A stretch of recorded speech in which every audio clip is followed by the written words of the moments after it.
We all know animals suffer in slaughterhouses, but it's worth remembering that working in these environments can have devastating physical and mental impacts on slaughterhouse workers too, and the consequences of this bleed into our communities. So, how do slaughterhouses affect our society? Explained in under 2 minutes.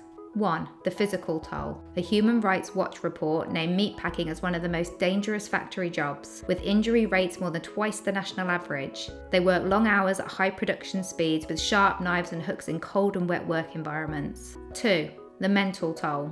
85% of meat eaters state that they could not kill an animal for meat. This means that slaughterhouse workers continue to go against their natural tendency to avoid the direct killing of an animal. There's even a form of post-traumatic stress disorder linked to repetitive killing called perpetration-induced traumatic stress. Symptoms include drug and alcohol abuse, anxiety, panic, depression, paranoia, psychoticism, and dissociation. Research shows that aggression among meat workers was so high they were similar to some reported for incarcerated populations. When you listen to the stories of slaughterhouse workers, this isn't surprising.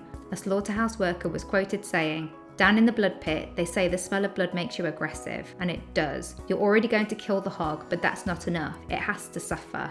Workers also suffer from anxiety and depression because what they see is so upsetting. Another worker was quoted saying, "One of the lads cut into a freshly killed cow to gut her, and out fell a fetus of a calf. She was pregnant. He immediately started shouting and throwing his arms about, and all he could say was, 'It's just not right,' over and over again."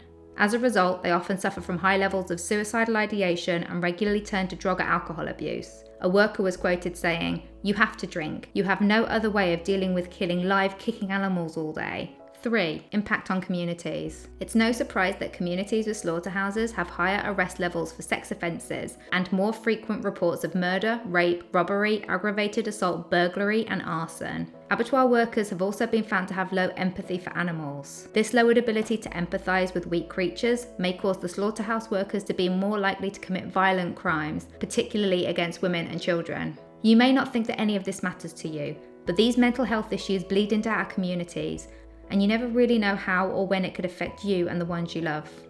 How can you help? Plants don't have a central nervous system. They cannot suffer or feel pain, and people who work on vegetable farms don't suffer the same psychological and physical issues. To shut slaughterhouses down, we need to stop eating meat. So why not try plant-based versions of your favourite foods? You can get meat, fish, egg, and dairy alternatives nowadays, and they are absolutely delicious.